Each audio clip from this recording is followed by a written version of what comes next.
Third para पर हम देखते हैं कि कई बार लोग जो रहते हुए नई जगह पर घर बना लेते तथा वहीं रहने लगते हैं, तो वह कुछ चीज़ें जो आती रहती हैं उनकी जीवन शैली पर, कुछ चीज़ें नई अडॉप्ट कर लेते हैं, तो कुछ चीज़ें अपनी पुरानी अडॉप्ट कर कर अपनी लाइफ स्टाइल को चलाते हैं। और जिसका रिज़ल्ट जो होता है, तो क्या होता है कि वो कुछ चीज़ें नई अडॉप्ट कर लिए, कुछ चीज़ें वो पुरानी ही अपने धड़ल्ले से चला रहे हैं। तो एक जो संस्कृति उभरती है, एक जो कल्चर उभरता है, एक जो लाइफ स्टाइल सामने आता है, वो मिला जुला रहता है, मिली जुली संस्कृति जिसको हम आसान भाषा में कह सकते हैं।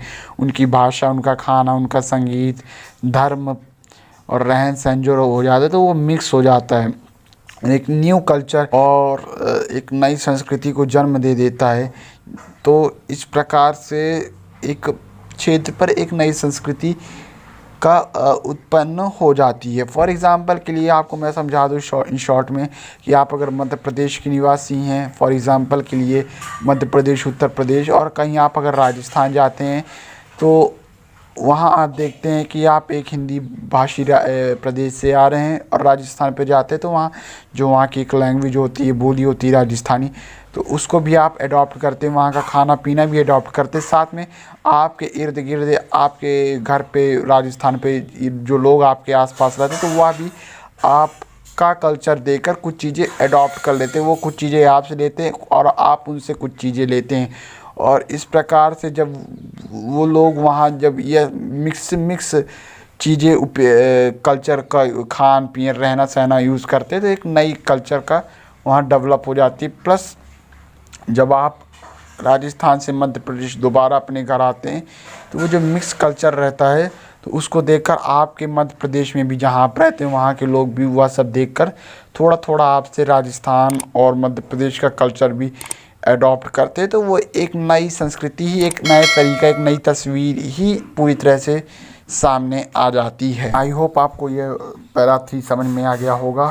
देन इसके बाद हम चलते हैं पैरा 4 पर। इस पर बताया गया कि कई जगहों की हिस्ट्री, इतिहास यह दर्शाता है, यह बताता है कि विभिन्न कल्चर ने किस प्रकार से संस्कृति को प्रभावित किया तथा एक नई संस्कृति को उभारा, तथा इस इतिहास के कारण कई क्षेत्र में विविधता संपन्न, या इतिहास के कारण कई क्षेत्र विविधता संपन्न हो गए, जहाँ कई प्रकार की संस्कृति, धर्म, जीवन शैली वाले लोग एक स्थान पर रहते हैं। जो पैरा 3 पर हमने पढ़ा, वही पैरा 4 पर बात कही जा रही है कि कुछ जगह रहती हैं और जहाँ पास बहुत ही ज़्यादा विविधता संपन्न क्षेत्र माने जाते हैं, कि बहुत ज़्यादा कल्चर इनरिच हैं, और वहाँ पास एक से कई ज़्यादा कल्चर हैं।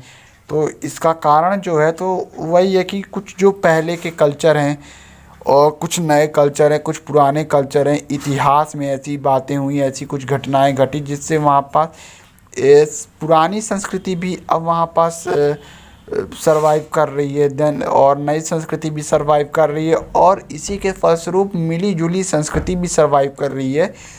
तो जो इसका रिज़ल्ट आया कि पुरानी संस्कृति भी है, नई संस्कृति भी है, मिली जुली संस्कृति भी है, तो एक जो क्षेत्र जहाँ पास ऐसा हुआ वो विविधता संपन्न हो गया। मतलब वहाँ का जो कल्चर था, वहाँ पर बहुत सारी डाइवर्सिटी आपको कई चीज़ों पर देखने को मिली, और यहाँ ना किसी तरह का एक दूसरे से विरोध हुआ, ना कुछ हुआ, बल्कि एक दूसरे के साथ लोग बहुत अच्छी तरह से रहते हैं। जो कि यह तस्वीर आपको पूरे भारत पे ही लगभग देखने को मिल जाती है, जहाँ कई धर्म के लोग एक साथ रहते हैं, कई खान पीन वाले लोग एक साथ रहते हैं, तो कोई भी किसी तरह का इशू नहीं बन। देन इसके बाद नेक्स्ट पैरा 5 को देखते हैं। इस पर सिंपल सा कहा गया है कि डाइवर्सिटी सिर्फ यही वजहों से नहीं आती है, इसके और भी वजह हो सकते हैं, जिनमें सबसे ज़्यादा भौगोलिक क्षेत्र होता है। भौगोलिक क्षेत्र के कारण जीवन शैली में बदलाव होते हैं, और जीवन शैली में बदलाव होने के कारण वहाँ विविधता आती है। फॉर एग्ज़ाम्पल, जो लोग समुद्र के पास रहते हैं उनका रहना सहना अलग होता है, क्योंकि वहाँ का भौगोलिक क्षेत्र अलग है। वहाँ समुद्र के पास कभी गर्मी, धूप वगैरह थोड़ा सा ज़्यादा होती है, और पहाड़ी क्षेत्र पे ठंड वगैरह ज़्यादा होती है। तो इस वजह से जो पहाड़ी क्षेत्र में अगर कोई जम्मू में है और कोई केरला में, तो उनका रहन सहन बहुत ही आसानी से आप सब समझ सकते हैं कि अलग होगा। देन इसके जो पैराग्राफ 6 है उस पर मैं आपको शॉर्ट में बता देता हूँ। न केवल people having different clothes and eating habits, बल्कि उनके जो काम भी रहते हैं, जो लोगों के जो केवल कपड़े और ना ही खाने पीने की आदतें अलग है, बल्कि उनका काम और उनके काम करने का तरीका भी अलग है।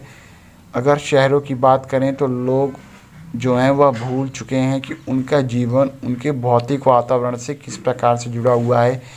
लोग बहुत ही अलग तरीके से अपने से मतलब रखते हैं, और कुछ जगहों पर शहर में ही लोग अपना वेजिटेबल, अपना अनाज, फल फ्रूट जो भी है, जैसा भी है वह उगा लेते हैं। और बहुत से लोग शहर में ऐसा रहता है जो सिर्फ़ और सिर्फ मार्केट पर डिपेंड रहते हैं। तो अब तो इस प्रकार की भी डाइवर्सिटी देखने को मिले। संस्कृति जो है, कल्चर है, अपनी जीवन शैली है, वह इस तरह से उन पर बदलाव देखने को अब मिल रहे हैं। नाउ अब हम समझते हैं कि इसका क्या मतलब है कि जब हम यह कहते हैं कि ऐतिहासिक एवं भौगोलिक कारणों की वजह से किसी क्षेत्र की जो विविधता है उस पर प्रभाव पड़ता है। इसी को समझने के लिए हम देश के 2 हिस्सों की जीवन शैली और जीवन को समझते हैं, और वह 2 हिस्से हैं केरल और लद्दाख। तो आइए हम केरल और लद्दाख को बारी बारी से समझते हैं। जब हम ब्लू बॉक्स में देखते हैं तो लद्दाख से बात शुरू होती है, और लद्दाख की अगर हम बात करें तो लद्दाख एक रेगिस्तानी इलाका है, या बर्फीला रेगिस्तान भी कह सकते हैं, जो कि जम्मू एवं कश्मीर के पूर्व की पहाड़ियों पर है। हालांकि अब यह न्यू यूटी यानी नई यूनियन टेरेटरी बन गई है लद्दाख, और एक प्रदेश ही बन चुका है। नई यूनियन टेरेटरी प्रदेश ही बन चुका है जो कि केंद्र शासित है।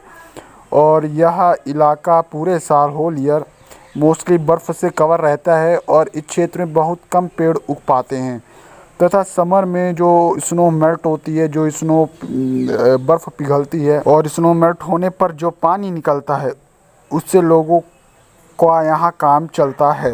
देन सेकंड पैरा में आप देखें तो यहाँ जो दिया है, यहाँ के लोग एक किस्म की बकरी पालते हैं जिस पर पश्मीना ऊन निकलता है, और यह बहुत ही कीमती होता है, इसलिए पश्मीना शाल बहुत ही महंगी होती है। पश्मीना के बारे में मैं 10 सेकंड में आपको बता देना चाहता हूँ कुछ इंपॉर्टेंट फैक्ट। यह बहुत ही महंगी शाल होती है, क्योंकि कितनी भी ठंडी हो, कितने भी कड़ाके की ठंडी हो, यह आपको अच्छा प्रोटेक्ट करेगी, और बहुत ज़्यादा गर्मी इस शाल पर होती है, और आपको कितनी भी ठंडी हो, आपको यह शाल बहुत ही ज़्यादा गर्मी देगी, जिससे आपको ठंड का एहसास नहीं होगा। तथा यहाँ के लोग इसको बहुत ही सावधानी से कलेक्ट करते हैं, और कश्मीर के जो ट्रेडर्स रहते हैं, जो कश्मीर के व्यापारी रहते हैं, उनको सेल करते हैं। एक इम्पॉर्टेंट फैक्ट यहाँ बहुत ज़रूरी है आपका जानना कि जो कश्मीर में ही पश्मीना शाल बुनी जाती है, और यह बहुत ही महंगी होती है, करीबन लाखों पे इसका रेट रहता है। तो जो इम्पोर्टेंट फैक्ट यही है कि कश्मीर में ही पश्मीना शाल बुनी जाती है।